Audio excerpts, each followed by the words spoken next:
that has been some of the best eating I've done in the last year.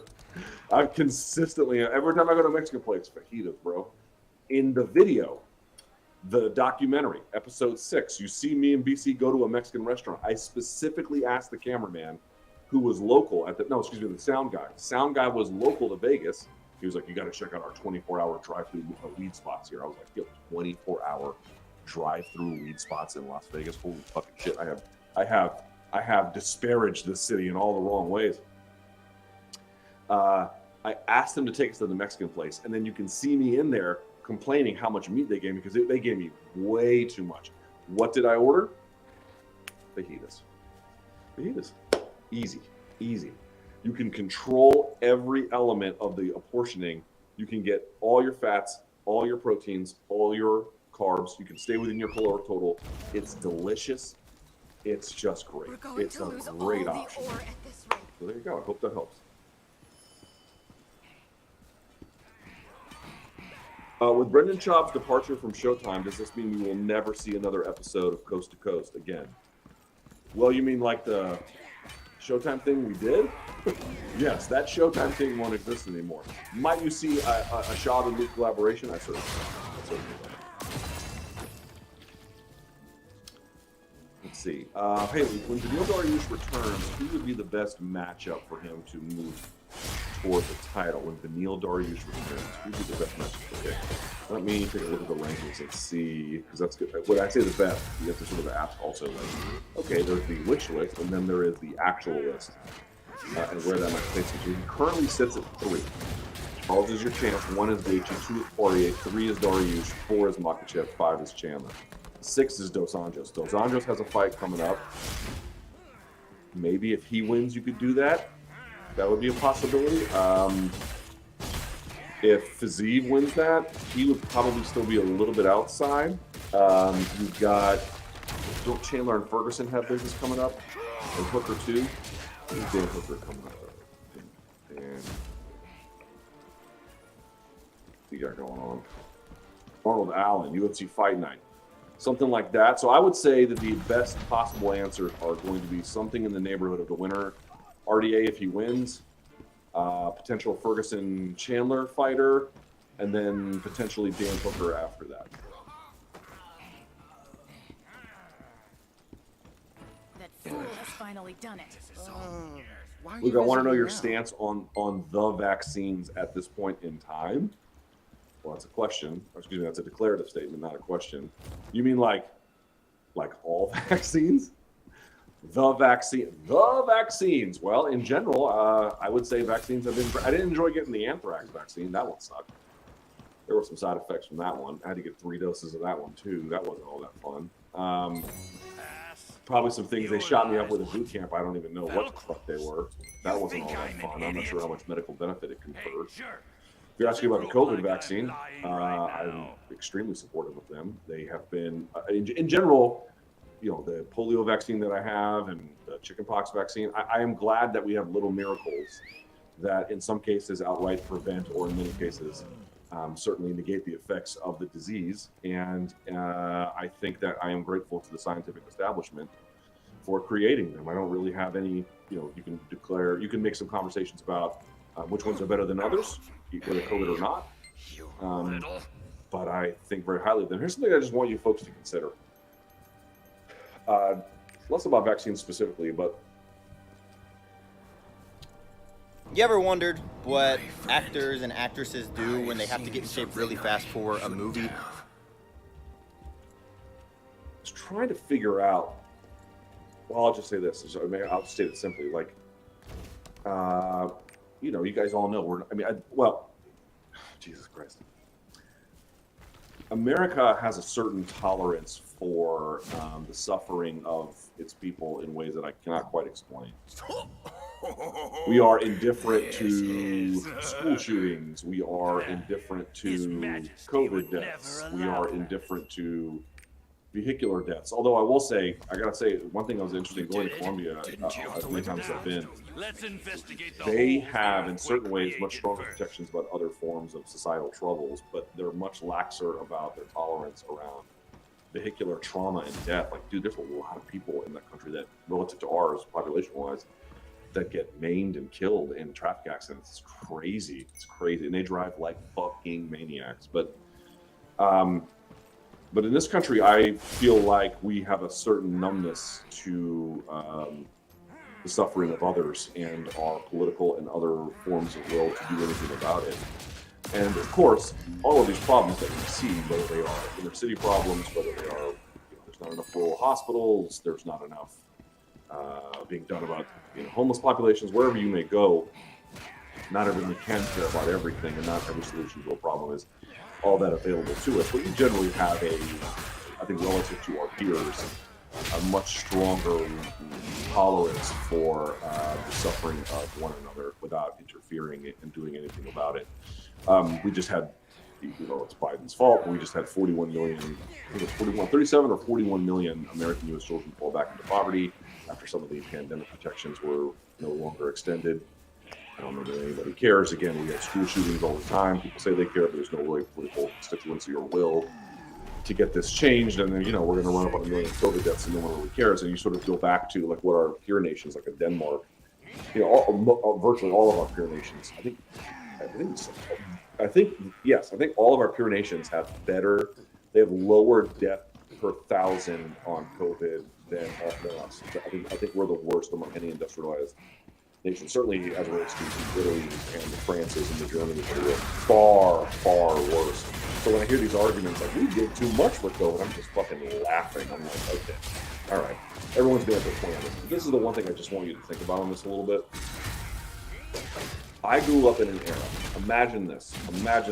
I grew up in an era when getting vaccines was considered as routine as taking a Tylenol. Now, of course, this is in the days before COVID. This is in the days before a lot of things. But they were never in any way other than just medicine you took at the doctor so you could register for school next year or whatever. I never gave them any more thought than that. These diseases, measles, mumps, rubella, all of them, they were forgotten. Our generation laughed because all the diseases that our parents and grandparents struggled with, we didn't. And we never had to worry about it. We considered them little tiny miracles, and I still do. Certainly those ones I consider. The COVID vaccine and has not been nearly as good as those. It goes without saying. But the point I want to make is what happened between then and now, where there is outright crazy anti-vax. There are people who are sort of anti-vax light. Then there are people who are pro-vaccine or take the vaccine, but there's all different shades of people who have expressed skepticism through this process, and it sort of tells you like there's a lot of deep-seated mistrust about institutions, about public health, and what you really just sort of have to accept at some level is, and this is what I think not you, but I want you to think about this, but this is what our leaders have to accept. In Denmark, why were they able to lift restrictions so quickly, right before almost anyone in the industrialized world? Because like more than 4 out of 5 of them are fully to the brim vaccinated. Right? That was their way out. Why do you have that many people vaccinated? Because they have a high degree of trust in what the health authorities are telling them. Well, why do they have a strong degree of trust in what their health authorities are telling them? Because at least for their experiences, whether it's Finland or Denmark or any other of these Nordic places, because they have competent, generally speaking, all the governments fail at times, but they generally have fairly competent working governments.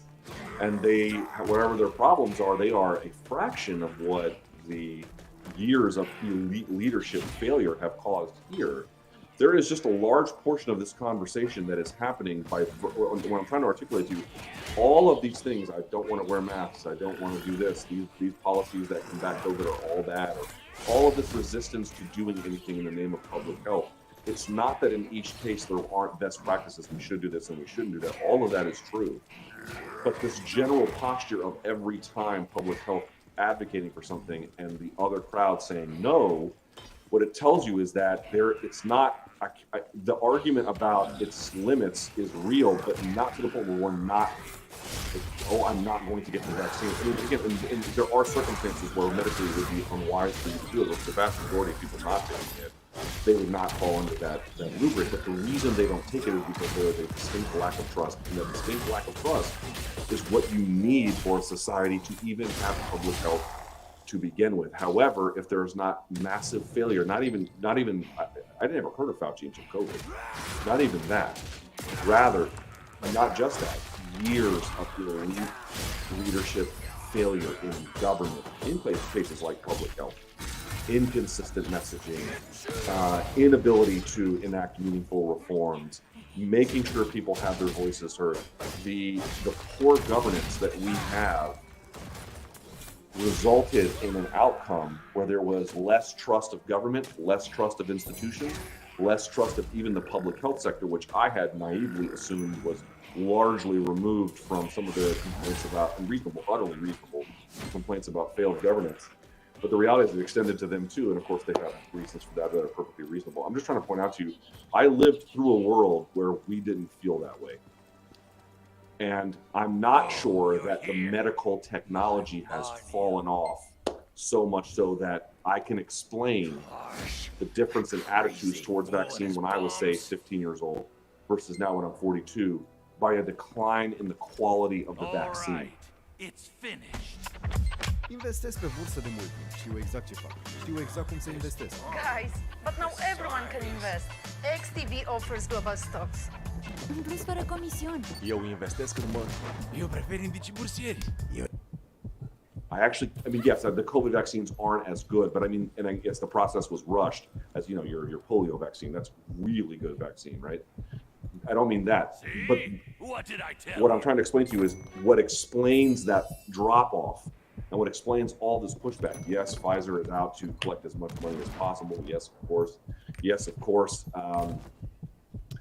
I mean, we could go on down the line of all the ways in which the process could have been, it should have been a lot different. But I don't think you can explain how we got to our health outcomes by saying, well, we're just not as good at making vaccines anymore. I mean, this was a worldwide race to get this out the door. That's not that doesn't explain it. And many other countries took all those vaccines and had significantly better health outcomes than we did. I know you can believe clown penis farts coverage on this will be different, but I don't listen to that nonsense. So to end it on this, what I would say is how we got here is less to me about, gee, do the vaccines, are they a meaningful way to combat this pandemic? Of course they are. To me, it's why is there so much resistance to something that is, generally speaking, not worthy of the kind of resistance it got? And I think what that comes from is a much more troubling, larger failure of health institutions, political institutions, and other forms of elite institutions that have failed Americans for probably a couple of generations now. And now those chickens are coming home to roost. And now it gets to a point where you've got, tens of millions of people who would be good candidates for good medicine and don't want it. But how can you convince them when their reasons for not trusting authorities is generally pretty good? Generally, pretty good actually. How are you supposed to convince them?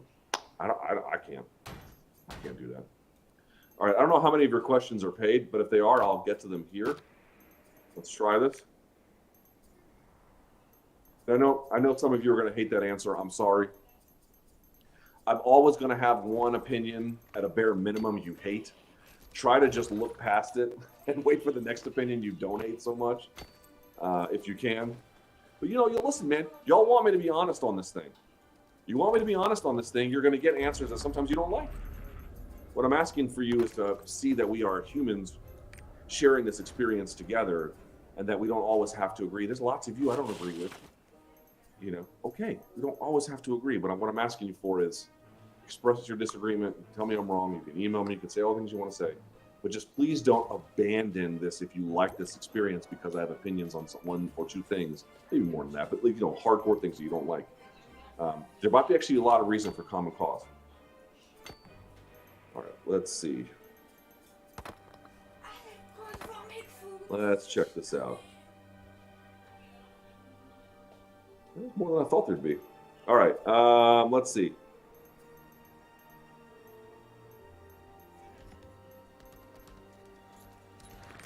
All all these hypotheticals talking about the thing with John Nash are ridiculous. Why not have someone who actually deals with contracts? I've seen the contracts. He's seen the contracts. I've seen numerous contracts. Who can speak from a professional perspective? That is the guy. He might have been speaking in ways that were accessible to average audiences, but he wasn't speaking in made up, or the hypotheticals were based on the most amount of limited information, or just an analogy to help better explain things. That guy has access. The only guys who have more information are never going to speak, and they're not fighters, agents, or managers. Let me fucking tell you. You can wait all day. Those managers ain't giving you a thing, and those guys, I don't even understand what MMA managers do by and large. Just a couple I like, but I'm just going to read this. Someone writes, "Hey, cutie. I feel like Jorge will be able to defend a majority of the takedowns against Colby, but will be complacent against the cage. I bet my gallbladder that Jorge's game plan will revolve around body shots. It will be close. I do think body shots will be a big important factor. And if he can't, Colby wants you to play the game with him, where you just sort of wilt under this thing, and all you're really thinking about after a time is just getting that to stop, and then you'll start after that. There's never a starting period. He can't get sucked into that. What is your opinion of the Klitschko brothers willing to pick up arms to defend Ukraine?" And those guys sound ready to die. I'm not even saying that hyperbolically. I'm saying it. You don't see a lot of this anymore because we live in turbulent times, but we live in, relatively speaking, the course of human history, the present situation notwithstanding, we live in safe times, right? We don't have the Black Plague killing a third of Europe, or the Huns coming over the hills and burning our village and raping our wives. So, in that sense, seeing people show this kind of, give me liberty or give me death kind of thing, it's admirable, man. I worry about their safety, to be honest with you, dude. Putin is not going to show them mercy. They've been extremely critical of him on purpose. Like, they're not afraid of this moment, I don't think, but that doesn't make it not dangerous. I have a huge amount of respect for Vitaly and Vladimir Klitschko. I wish them nothing but safe passage, and I worry about what might happen to them here. I genuinely worry. I really do. Was it a good idea for BKFC to partner up with Triller? Hope not. I like BKFC as it is. Stay up with. Yo, did you see Triller lost, according to Dave Meltzer, they lost $811 million last year? 800. Do you understand? You could buy Pride. You could buy. How much did they buy Pride for? Was it 600 or 700 million? You could buy Pride and a couple of organizations, like an active Pride, if such a thing even existed, plus other organizations, and have a little left over for a Corvette or something. I mean, are you fucking kidding me? They're going to revolutionize the bit. They're going to revolutionize bankruptcy court. That's what they're going to Well, we've never seen someone come in here for, let's see, checks notes, for being such piss poor managers of finances. Wow, this is incredible, sir. How do you plead? Or whatever the fuck. I don't know how bankruptcy court goes, but Jesus Christ. And I'm just joking, but anyway, you're asking about Triller. I actually think it's a good move for BKFC. I mean, I don't know what Triller wants out of it, which makes it hard to say. But if you're BKFC, these people are just willing to dump cash on things that they barely understand. They probably overpaid for it. So whatever money he got, I bet was good. Moreover, they might be some kind of talent exchange or things they can do where, one group can spruce up the other one. Remember, BKFC has a better connection to like the grassroots element of the fighters, and Triller was having the Metallica concert and they had Bieber and everything else. You could take sort of the grassroots element and mix it with the pop culture element, and there might be some, I don't know how much money it would make. I mean, I'll have to see exactly what their vision would be, but like, at least from BKFC standpoint, do I understand why they sold? I actually think it's probably, I used to have Dave Feldman on my radio show all the time, the promoter of BKFC. He's not a dumb guy, man, not at all. I bet he got paid good money for that. So take their fucking money if they're willing to just part with it. Now they have the controlling share, so that's the part that gets weird, but I bet he got paid.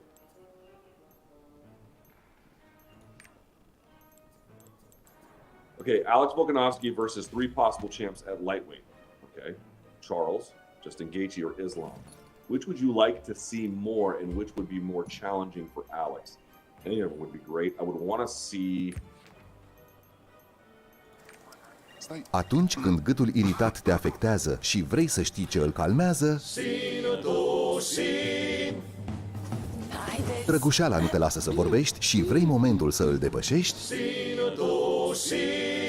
Sintusin sub formă de comprimate moi protejează și calmează gâtul iritat. Așa că dacă te confrunți cu tuse sau răgușeală, încearcă Sintusin.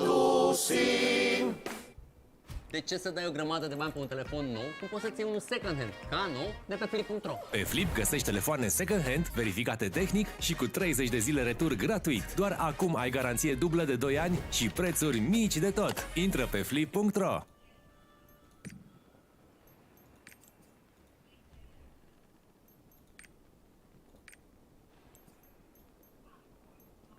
Islam. Justin, I think, hits too hard. He's just too big. Charles would be a really good one. The Islam one is interesting because on the feet, I don't know what he'd be able to do, but he's so much bigger. And on the ground is really where obviously he does all of his best work, typically. Well, how would he handle that?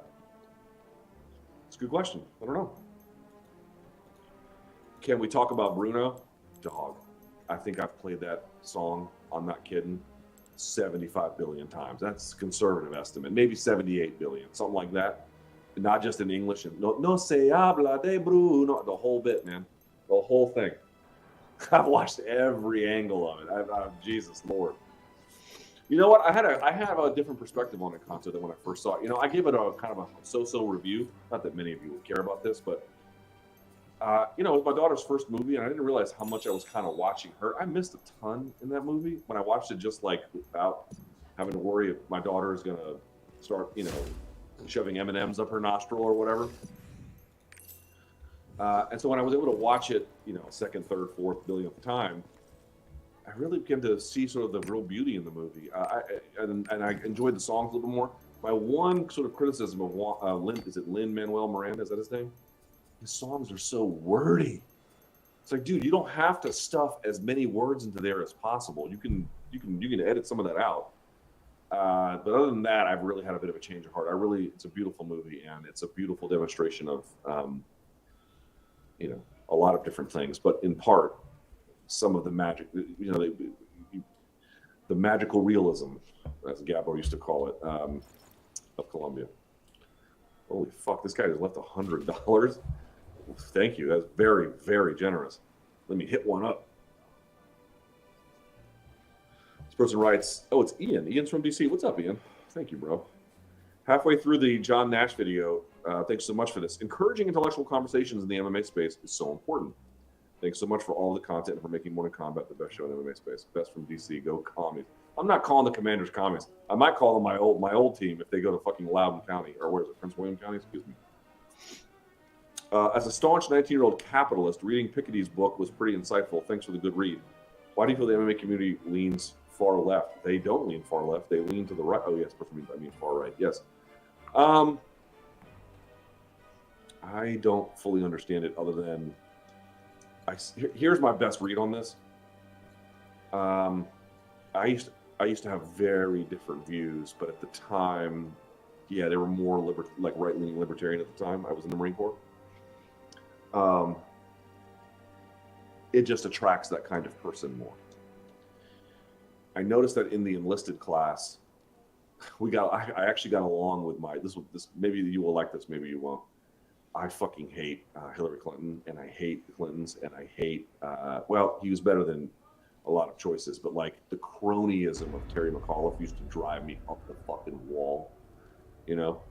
Like those guys, that's the one problem. Like, even if you agreed with all of their views, which I do not, but even if you did, just the fucking insider cronyism and the control over the Democratic apparatus was just nauseating to me. Anyway, I used to get along really well with my platoon sergeant because he fucking hated Hillary too. And that was the one thing. We would be in the field freezing and we'd just be joking back and forth. But then I noticed the entire officer class was the same. They might have had they had master's degrees in business or whatever, but they ultimately arrived in the same, when the voting booth was there, they were popping in the same choices.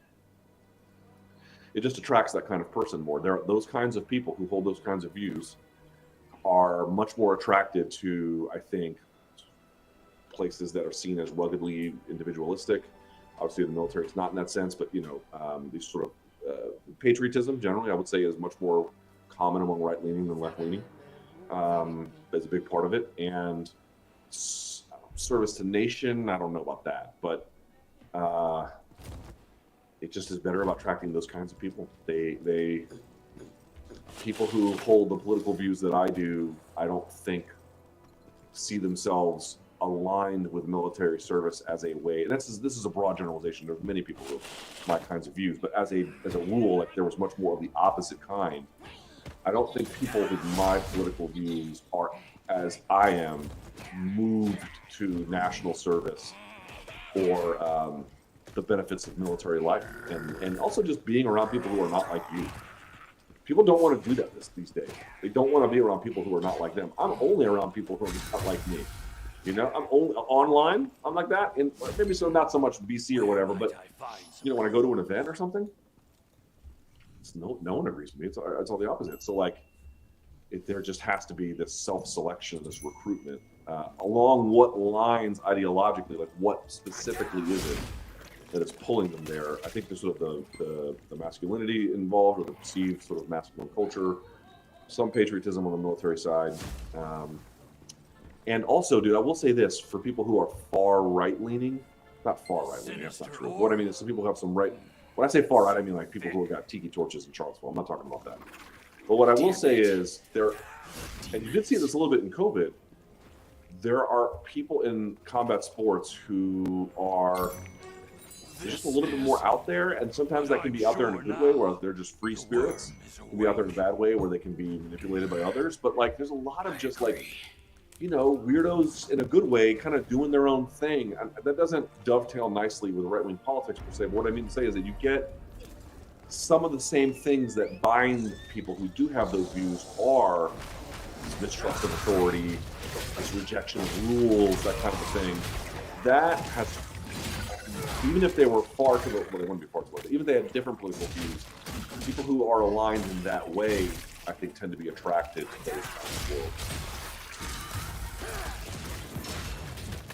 Honest review of Athletic Greens, dude, it's not a joke.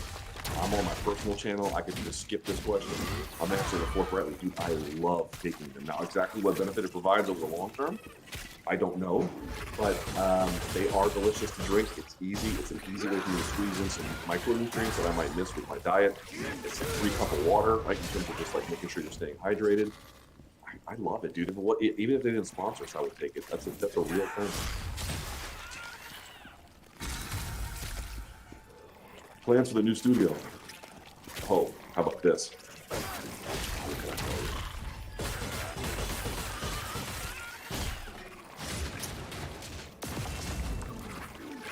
How can I say this?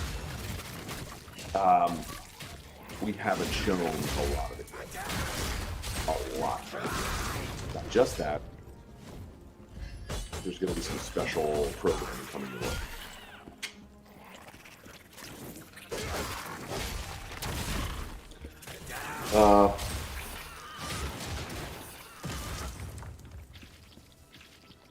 Someone's asking about, are we going to create conditions for tyrants to live? I mean, listen, these are very complex things. You should definitely read.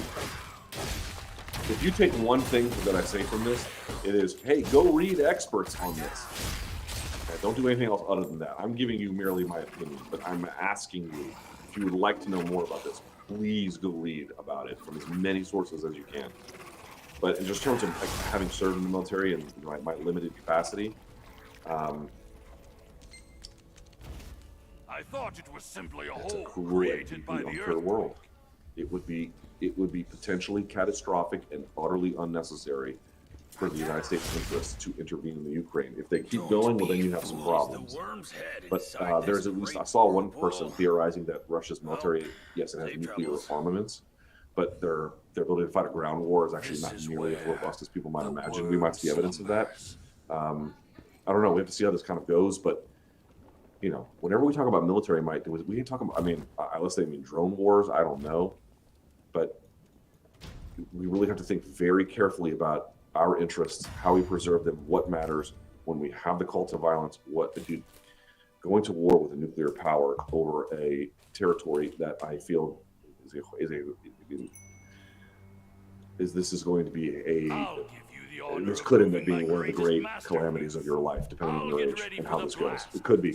Iraq is the Iraq war that we launched, the second one, and the first one too, but the second one for sure is one of the great human rights calamities I've ever seen. Now, in one single day, 9/11 was a bad day, a really bad day. And there's been some other ones, certainly some natural disasters that have. Do you remember there was an earthquake in Haiti that killed thousands years ago? These seriously horrible situations. But in terms of man-made ones, this could end up being one of the more defining ones of your life. Truly, it could be that. But that doesn't mean we can't ignore ways in which we can make it worse by thinking that a military solution is A, possible, and B, a good idea, or C, doesn't carry additional costs.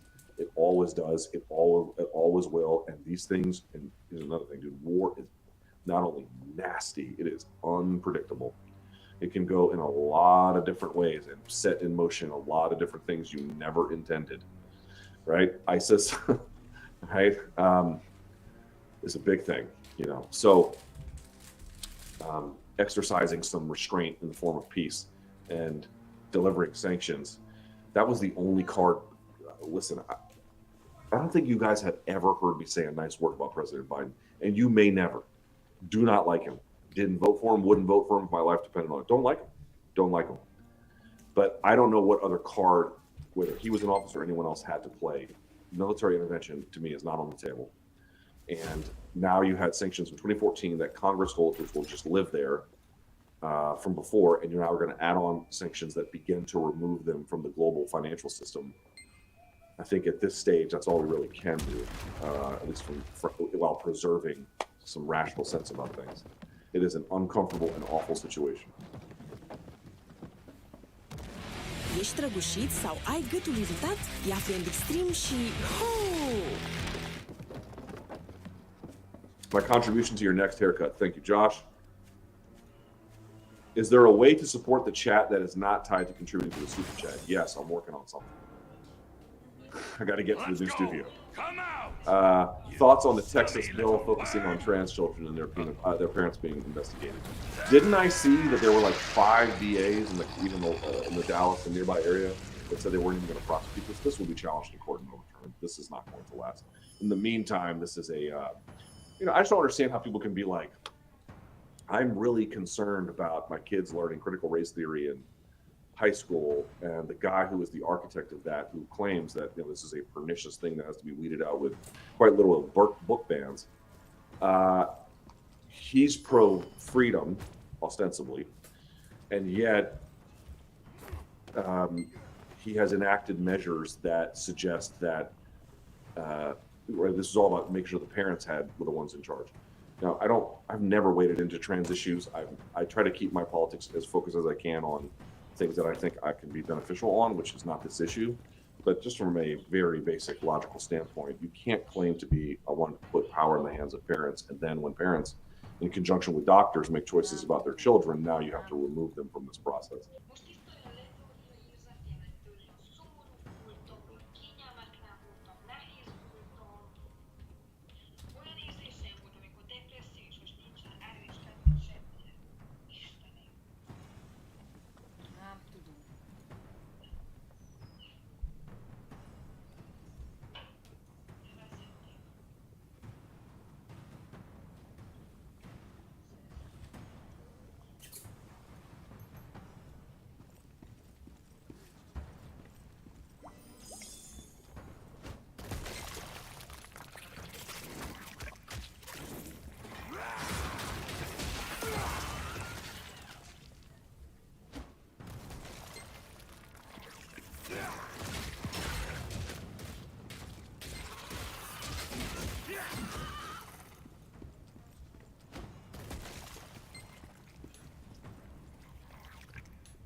I don't know what the right answer is, but I would imagine anything Greg Abbott has to say on this matter, and then any kind of decree he would issue would be overturned in court. He's not especially bright.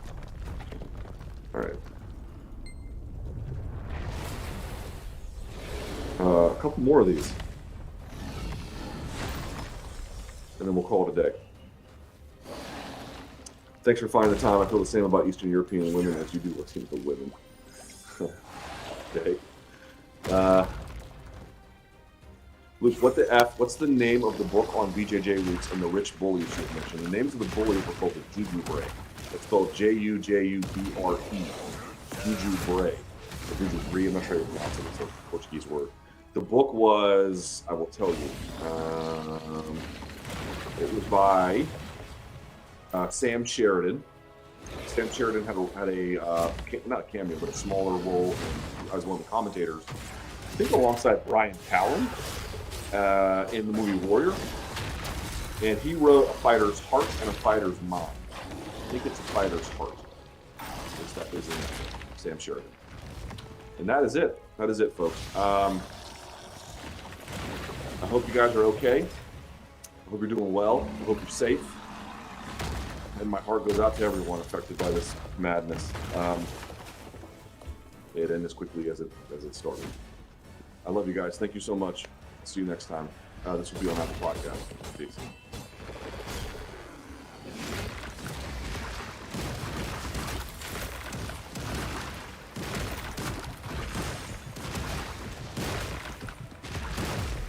What I'm about to tell you will change everything.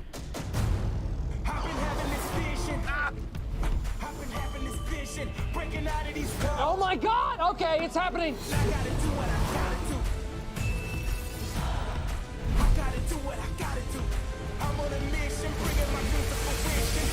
Who's up for that?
Doi traducători și reprezentanții autorităților care întâmpină persoanele. Nu stați aici, bulucoameni, luați plasele, ajutoarele le dați mai încolo, vă rugăm.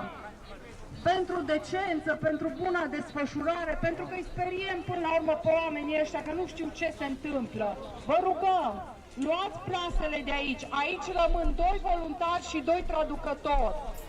Nu, ei traducătorii și ok. Cine au astea de la Lidl? Vă rugăm să le preluați de aici. Înțelegem și apreciem foarte mult faptul că vreți să ajutați, dar haideți să ne organizăm și să nu creăm haos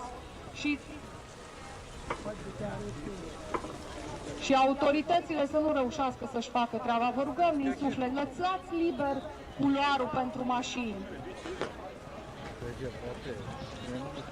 Persoanele care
What do you think? Impressed by my Pierre-mite's power?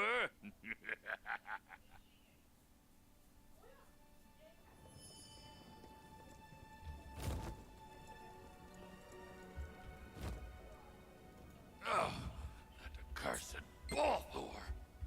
Damn his blasted tongue!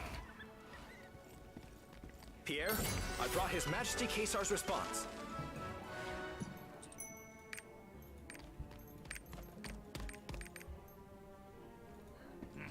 Give it to... So, why don't you tell me your story?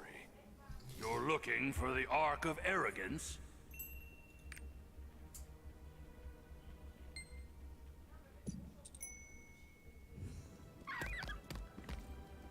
You ungrateful scum!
How much longer will this last?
Halt!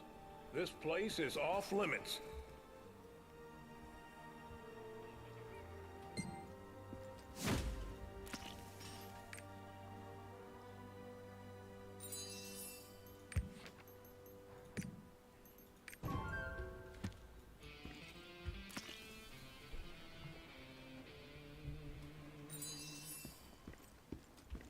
pass into the Hall of Promise? I haven't heard of anything of the sort. That's the kind of beast I am.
Smile,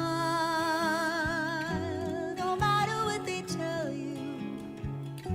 Don't listen to a word they say.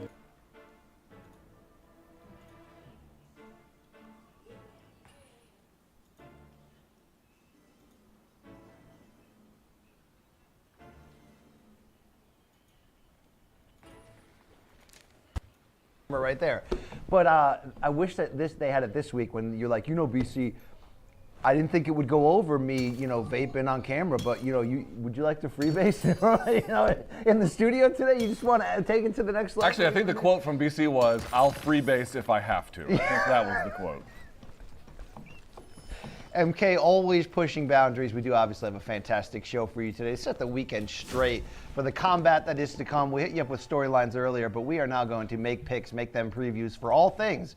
Bellator's return Saturday night on Showtime. A UFC Fight Night card with a very interesting lightweight main event. A lot of boxing to talk about. Showtime Championship Boxing returns with Chris Primetime Colbert on this Saturday night. And I think if you haven't taken that plunge to do the old 30 days free of Showtime to see what everybody's talking about, now would be that time. You want Championship Boxing? You want Bellator this afternoon? Yeah, afternoon card out of Dublin, Ireland. 1 p.m. Eastern is the start on the Showtime and Bellator social channels, YouTube. But 4 p.m. Eastern, only on Showtime, is the start of all things Mousasi Vanderford. We're going to get into our final breakdown of that fight shortly, but the whole point is 30 days free, Showtime.com. You get all that. You get BC in Deadwood, South Dakota for Showbox, March 11th. Be there or be square. Take that plunge. Luke, people don't like that it takes us 10, 11 minutes of touching ourselves, reading our promos, talking about all the things we win, and then get into the show. But I kind of like to do a whole show like that, if you wouldn't mind. Wait, not like that or like that? Exactly like that. That's the show I specialize in. I like to call my style shit show chic. You have a situation. Actually, that was you 5 minutes ago. When you're like, hold on, sound guy, can we take this off? It's going to be disgusting. I need to just get this over with. This is a fact that I can no longer deny. Yes. I will say those oddly timed stains on It's your semen, screen. okay? All right. We've established that. We have established that. Luke, I will say also, we did a 3-day sojourn here to the new studio, which doesn't have a nickname, right? It's not the Bomb Shelter. It's not the Orchids of Combat, but it is fantastic, from the web screen poster additions to the new vinyl behind me. Where's Jake? Jake, can we zoom in on the origin, the heartbeat of how I got here? This Naugatuck, Connecticut tribute wall we have. Is that a picture going on? from Chernobyl? No, that's the old Naugatuck Chemical where my Uncle Walt worked. Okay, okay. They've since torn it More down. or less like Chernobyl, just shittier. But Luke, our new studio rules, and we shot a lot of shit in this 3-day period. Okay, so coming soon is our producers talking in our ear, and also Luke. They just don't talk enough. That's really the problem. Resume review, they'll be seeing in the next few days. Pre-game preview, like men do. Yep. You know what I'm saying? Yep. How about another high court that we put in the old can? We did. Would you like it here or in the can? That's where we put it, Luke, okay? A little high court action. I'm going to plead the fifth on that. All right, so These jokes are stupid. Can we not do... This is really a bad bit, bad open. It's just you trying to like swim your way through this sea of terrible jokes. Are you surprised though at my hard five just not not really being all that funny in the end? All right, we can do the show now. We'll talk later when you walk me to my club. Okay. Yeah. All right. I like how you style the show open. I can't. Let's just say you're a big fan of subreddits. Let's just say that, right? The Morning Combat Reddit. Yes, yes, of course. When they post that's every the one 4 in months, question it's here. on yes. fire. That's it though. You don't want me to sell anything else?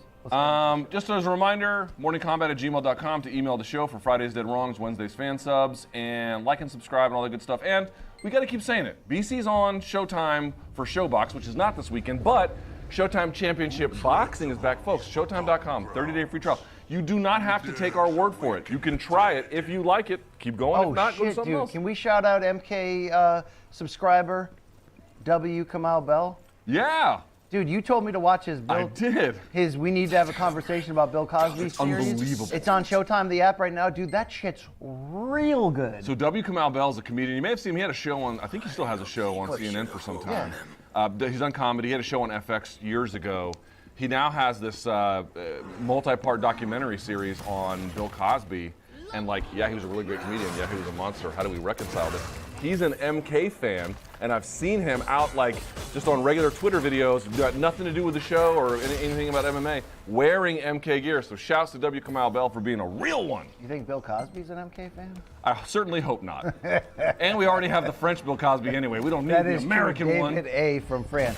All right, sportspodcastawards.com also would be a site you should hit. If you want this duo, this tandem right here to win another piece of hardware, our actual World MMA Award is over there right now. But we're up against Ariel, we're up against Chris Jericho. There's some legitimate competition, but you can go there, vote for us for best combat sports podcast of the past year, and your reward will probably be a live show in Vegas this July. So it's up to you. All right, that's where my Campbell's ramble comes to an end. Campbell's rambles. That's a good one. And yeah, look at that. Look at little. Could you be pinker? Little You weathered. look like one of the, like, you know how you can get like really nice hot dogs at a grocery store, but then you got them shitty ones at the bottom.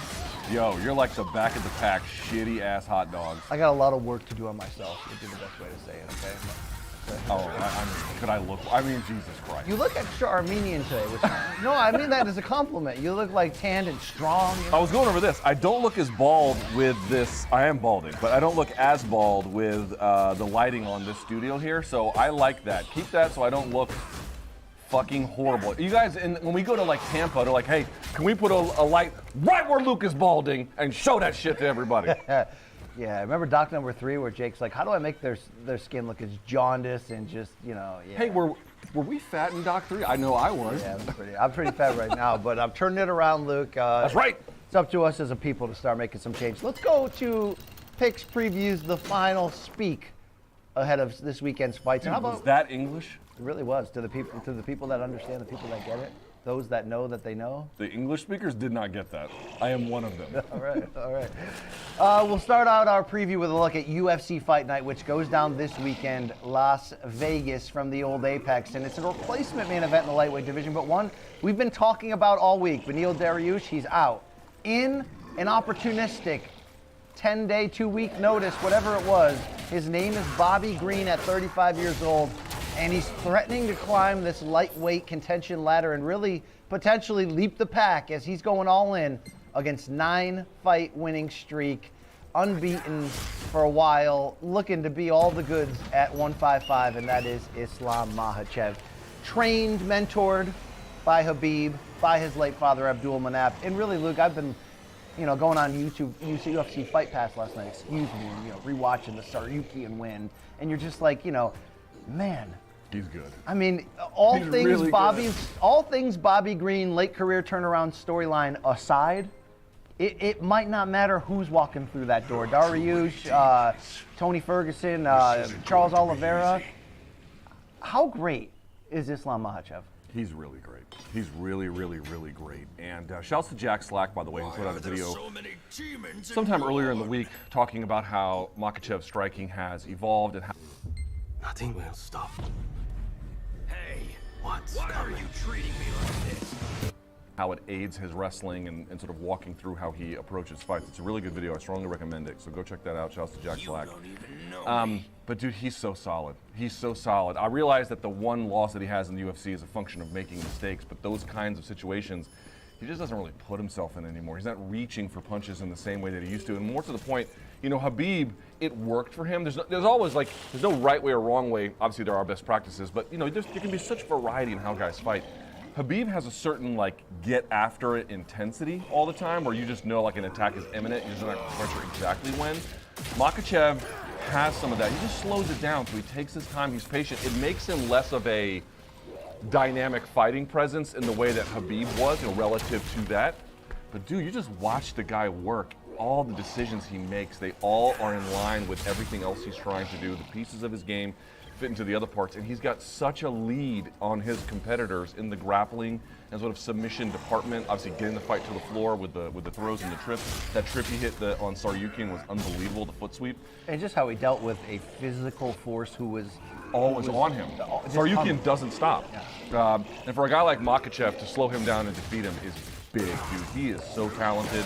I love Bobby Green. You love Bobby Green, dude. Who doesn't like Bobby Green? He is maybe one of the more likable fighters in the UFC. It's an uphill climb for him. And this 2-fight win streak for Bobby Green seems to have him in a different mental, physical, game planning IQ. I mean, it seems to be coming together for Green. Did you see Ali Abdelaziz's imitation of Bobby Green? No. Listen, Ali got killed for it on social media because, you know, you're mocking a fighter you're not supposed to.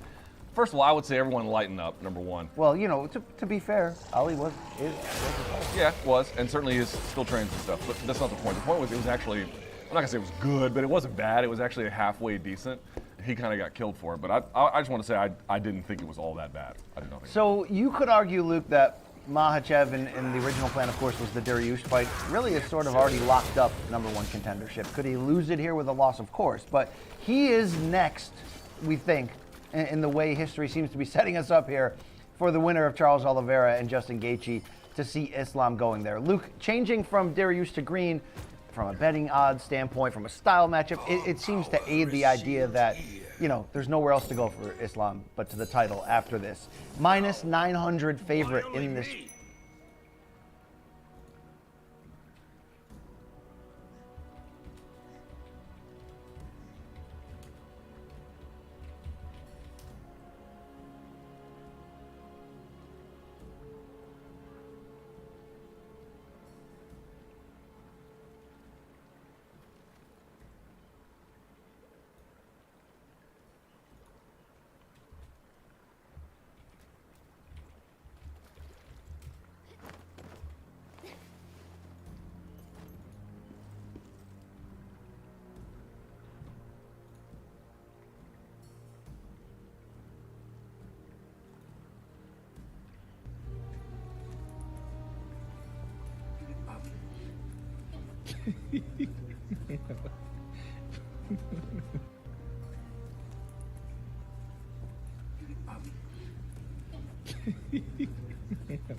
We decided to declutter, so we're selling a few things.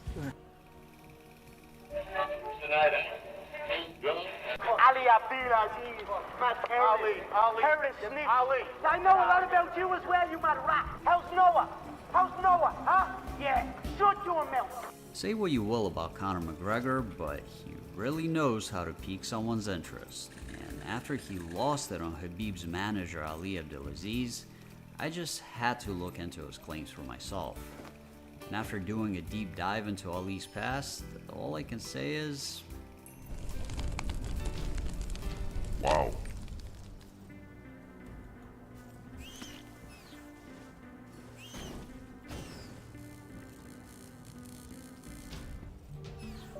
My name is Greg, and welcome back to GK, where we talk about all things that make you look over your shoulder when you're all by yourself. This week, we'll be discussing the dark and controversial past of the biggest manager in mixed martial arts, Mr. Ali Abdelaziz, also known as Robber Britain, apparently.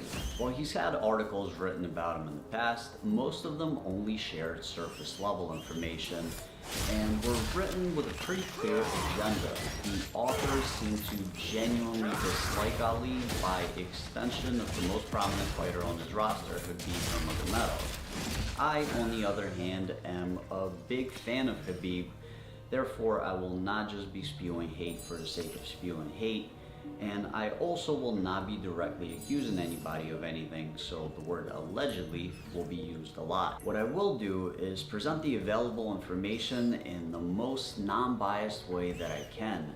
And to be honest with you, with how absolutely insane a lot of this stuff is, I feel like that should be more than enough. And if you're a fan of these types of videos, then leave a like, or a dislike, you know, whatever. I'm not going to tell you how to live your life, and consider subscribing because new content is posted every week. And with that said, let's get into it.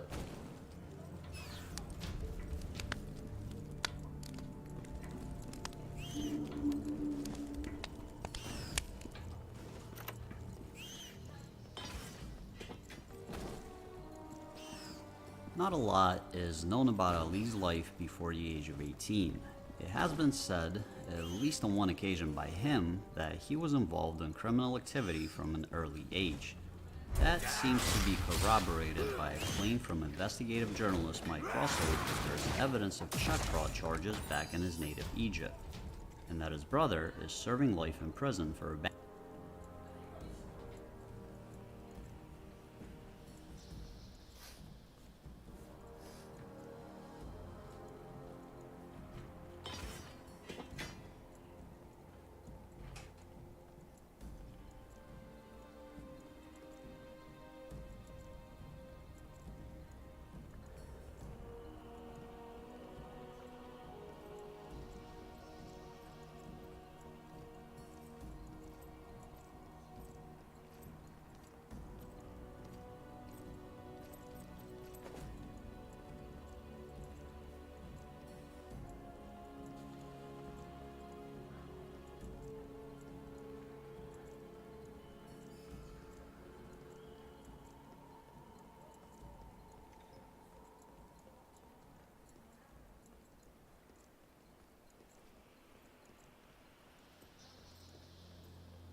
Bank robbery.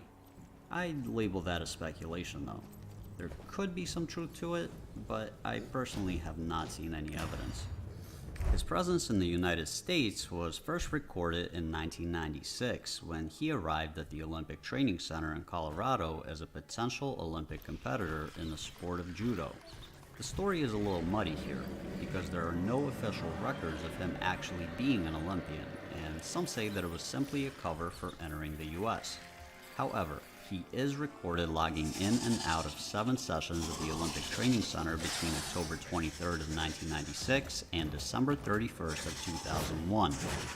And he has been identified as the cousin of the 2004 gold medalist in Greco-Roman wrestling, Ram Gaber.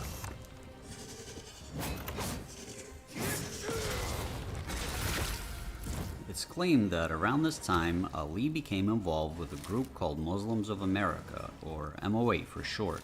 MOA has been accused of being a front for the terrorist organization Jamaat al-Fukra and has several settlements all over the United States, the most prominent of which is called Islamburg and is located in the town of Tompkins, New York. From its inception in 1980, it has been led by Mubarak Ali Jilani, widely known as Sheikh Jilani, out of Pakistan. I do want to say that officially, local law enforcement and state police does not consider Islamberg as a terrorist organization, and the claims made against them have been backed by some less than reputable groups whose names I don't even want to say in this video because, quite frankly, I don't want to get it flagged by YouTube. In addition, Sheikh Jilani has publicly denied any involvement with Jamaat al-Fukra. But the claims against MOA have been made by the US government in 2002 and by Ali Abdelaziz himself in 2012 in a book by Martin Moyer titled Twilight in America. And since this video is about him, that's what we'll go with. As a side note, do you guys feel like it wasn't at all a coincidence that Martin Moyer used the word Twilight in the title of his book, being that this was the biggest franchise in 2012? You gotta do what you gotta do to pay the bills, what can I say? Anyway, let's keep going. It's unclear exactly how or when Ali first became acquainted with the MOA. He claims that he met members in a martial arts class in the area of Colorado Springs sometime after 2001. There is a branch in that area that was allegedly led by James D. Williams, a man involved in the 1990 slaying of a Muslim cleric, as well as the 1984 bombing of the Denver Hare Krishna temple, who was sentenced to 69 years in prison on March 17th of 2001. Ali's timeline comes into question, however, because there is evidence of him interacting with an MOA associate named Tabari Malik Zahir well before 2001, when police noticed that he was depositing large sums of money into Zahir's account. Allegedly, the two, along with Ali's cousin Muhammad Hassan, also ran a counterfeit clothing business under the name Fat Fashion. Furthermore, some unnamed sources have claimed to have knowledge of him directly interacting and even being friendly with James D. Williams, which would have been impossible after 2001. Records show that between 1996 and 1997, Ali moved around between New York and Georgia, areas with several MOA villages, before settling in Colorado Springs in 1998. That same year, he had a short-lived marriage to 42-year-old Isabel Castro. In his own words, as quoted in a police report, the two did not get along. Allegedly, he married another unnamed woman in 1999 after meeting her at the mall, but that marriage also ended up falling apart. It's been said that his eagerness to get married was due to his desire to become a permanent resident of the United States. Super weekendul vine cu reduceri de până la 42%. La Lidl ai chifle pentru burger cu susan 4x75 de grame la doar 2,99 lei. Bacon afumat 250 de grame la doar 5,39 lei. Și ananas la doar 3,99 lei per kilogram. Lidl, meriți să fii surprins. Fellas, it's time to take care of down there. I guess I have let my bottom half go. Use Manscaped's Lawnmower 4.0. Who doesn't like to get this smooth? The only tool with the performance and precision you need. In your sensitive areas. This trimmer features skin-safe technology to help reduce the risk of nicking cuts when it comes to trimming privates. And because it's waterproof, you can trim the field, rain or shine. So you can have a smooth and comfortable grooming experience wherever. But when it comes to the full-on package, I have the perfect gift for you. Manscaped Performance Package 4.0. My nose hair grows like a caveman. Thank goodness for evolution, huh? In July of 2001, a police report was filed by Home Depot employees accusing Ali of purchasing $2,000 worth of gift certificates with a fraudulent credit card. When police went to his last known address, it was found vacated, but his description was noted, as were the cars that he was known to drive. In early August of 2001, two separate police reports were filed. One against siblings Misty and Brian Meredith by Ali Abdelaziz and his girlfriend Sabrina Jeffries, and one by Misty Meredith against her roommate Sabrina Jeffries and her boyfriend Ali Abdelaziz. Confused?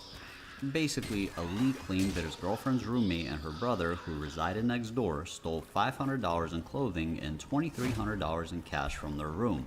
In response, the roommate made a counterclaim that she suspected Ali of being involved in criminal activity. Upon arrival to the residence, police discovered that both Ali and Sabrina Jeffries were in Egypt, slated to come back within 20 days. When interviewed, Misty claimed that Ali told her that he had a friend who could make her a credit card and even went as far as giving her one that did not end up working. She also said that she inspected Sabrina's room and found a laminated birth certificate and social security card with an unknown name, as well as designer clothes that seemed to be a lot higher in value than Ali's or Sabrina's income should have allowed. Besides several documents with unknown names, police discovered a state of Colorado ID with the name Robert Britton, but with Ali's picture on it. And after taking it as evidence, found out that there were 2 ID cards open in that name, one for the actual Robert Britton and one for Ali. In December of 2001, Ali was taken into custody and interviewed by the arresting officers, who claimed to have needed to use the fraudulent ID in order to get a passport to visit his ailing mother in Egypt. He also claimed that he purchased Robert Britton's birth certificate for approximately $150, something that Robert Britton himself strongly denied and responded to by saying that Ali stole the certificate out of his car when helping him move. After being arrested, Ali was reportedly quick to take any opportunity for a reduced sentence. He allegedly told on a man named Winfred Parchment whose birth certificate was also found at his residence, claiming that the man was trafficking drugs through a detailing business called the Hispanic Touch. He also pointed out a man he knew only as Adam at the Olympic Training Center, supposedly for selling fake IDs. Regardless, Ali was still charged with several counts of forgery and criminal impersonation and spent close to a year behind bars in the county jail while going through trial, apparently unable to bail out. On August 15th of 2002, Ali was found not guilty on all counts. According to him, his lawyer made a choice. És beletette azt a vajat a pirébe, és megette. Nem mondta valaki, hogy mennyit tegyél. Nem. Már vitt 4 kocka vajat, és vitt sütni. Nem tudom, mi volt. Vitt 4 kocka vajat, sütni. Ő egy kocka vajat beletett a pirébe. Azonta pedig nagyon erősen vékonyra volt valami a kocka vajat.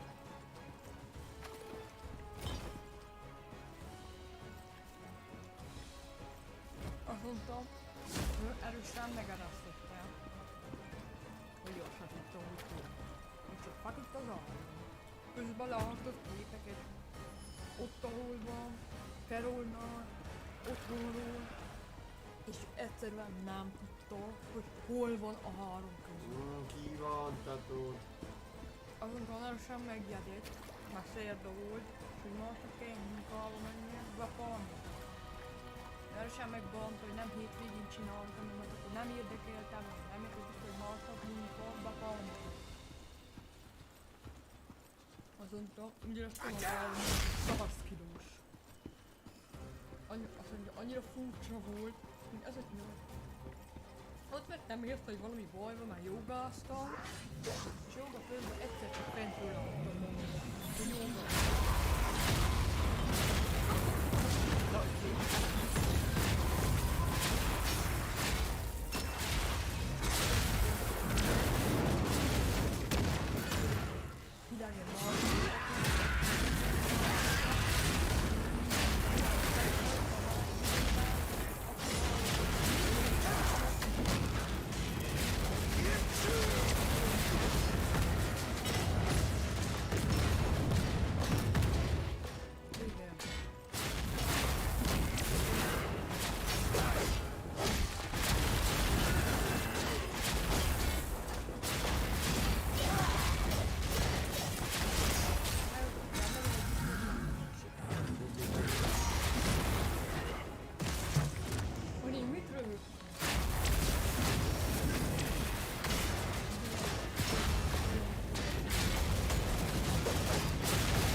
Quite well with me. Did you see that? This is our true power, the one we held during the pinnacle of our time.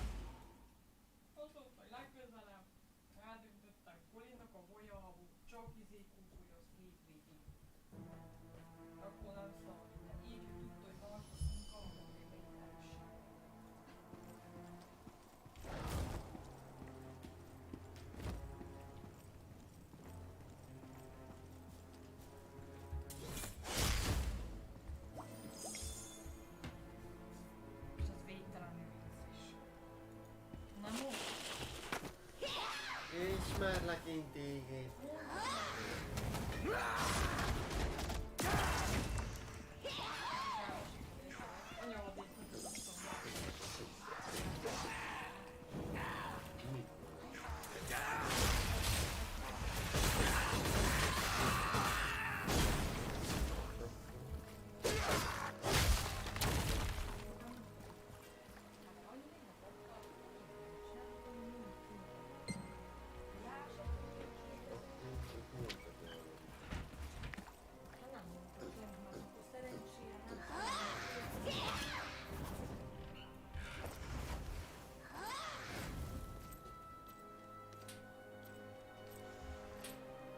Of evil argument that resonated with the jury, basically saying that he was forced into doing something that went against his moral principles in order to go see his mother. Sabrina Jeffries allegedly traveled back to Egypt under the pseudonym Lillian Husk before the trial in order to get his mother's death certificate to help the case. There are claims that this certificate is also fraudulent and that his mother is still alive to this day. Still, he faced additional charges for a similar crime and on April 7th of 2003 was sentenced to 60 days in jail with 90 days probation. However, he was given credit for 206 days served while waiting for the trial and was not required to go back to prison. There were several continuances throughout the trial, and due to the events that followed, it's been assumed that these were used to strike a deal with Abdelaziz for him to become a confidential informant instead of being deported back to Egypt. There are a lot of official mugshots and police reports pertaining to all this information. Unfortunately, I will not be using them in this video simply because they're all watermarked and I just don't know what the rules are for copyright when it comes to that. And also, I don't know how many views this video will get. I mean, it could be 10, it could be 10,000. It's pretty unpredictable when it comes to this website. I'm still new to this whole YouTube thing and maybe I'm being over dramatic, but I really don't want to risk it. I'm no lawyer, nor do I have the funds to retain a lawyer if needed. Therefore, I'll just leave them out. But if you're curious, I do want you to see them. So just go to fukrafiles.com. They're all there. They actually have a whole specific section dedicated to Ali only. I'm not affiliated with this website in any way. I just use them for research, and fair warning, they do seem to have a pretty strong agenda against the MOA. And a lot of their articles take a lot of leaps and assumptions. However, the police reports and the mugshots and all the official documents seem extremely legit. So if that's what you're looking for, just go there. If it comes out that they're into some crazy stuff down the line, I don't know. I did my own personal research and I really couldn't find anything, but if it does come out down the line, if I miss something, then I'll probably just end up deleting this part of the video. Anyway, let's keep going. La Flanco găsești cele mai tari smartphone-uri. Cumpără-le de la Flanco în 3 sau 4 rate, 100% online, direct pe cardul de salariu. Flanco. As recounted by Alida Martin.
Am adus aici câteva minute de sarmale, ca să adus de moment.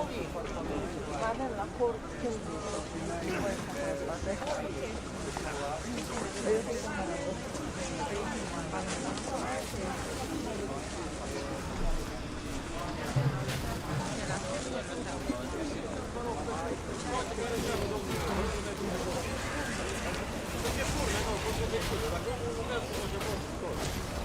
zic că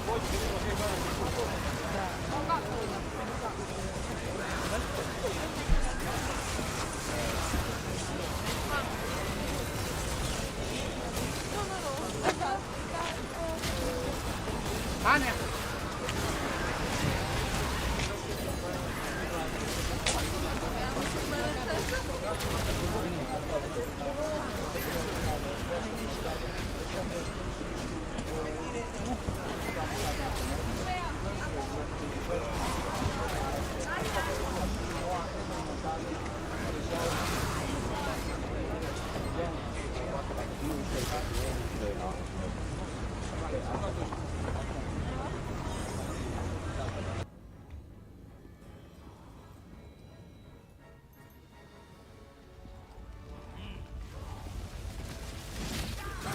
I'll take care of this.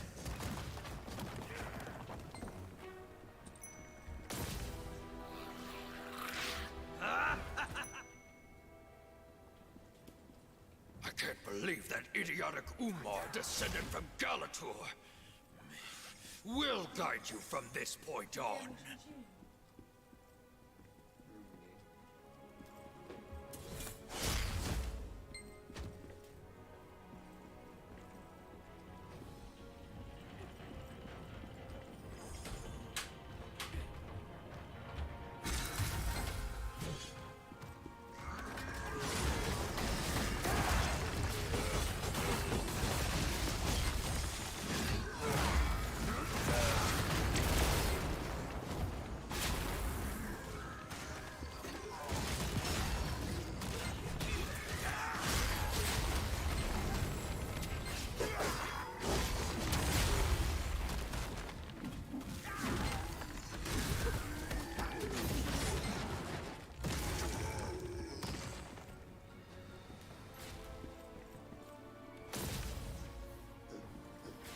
We can't make the same mistake again. Come on, let's go in.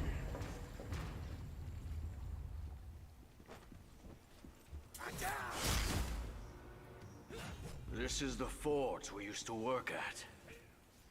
To think, such a great place ended up like this.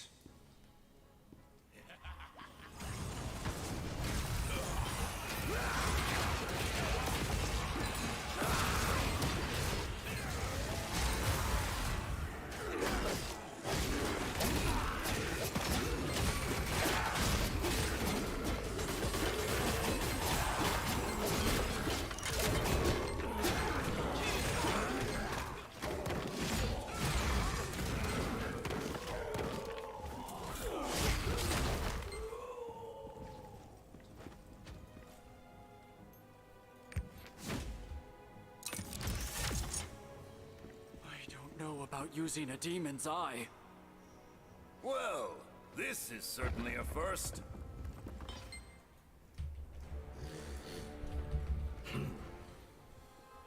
The one crime that even 1,000 honorable deeds can't erase. The time for vindication has arrived. Fight by my side.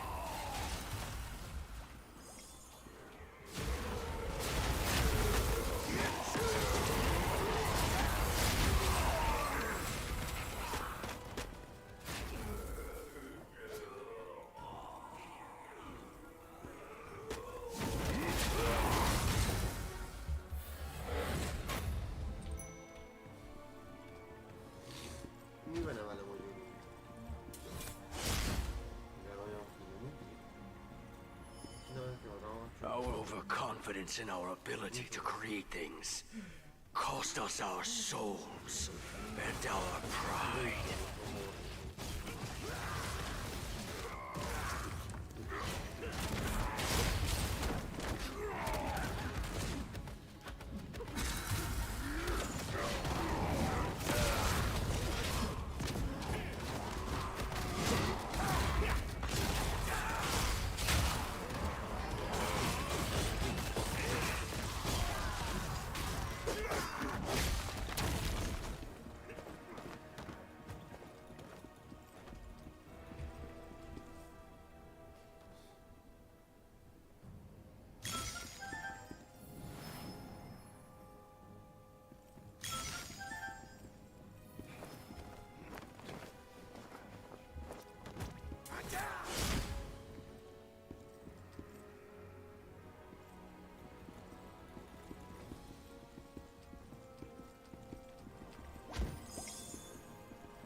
Incoming!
Non so di.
Did you see that?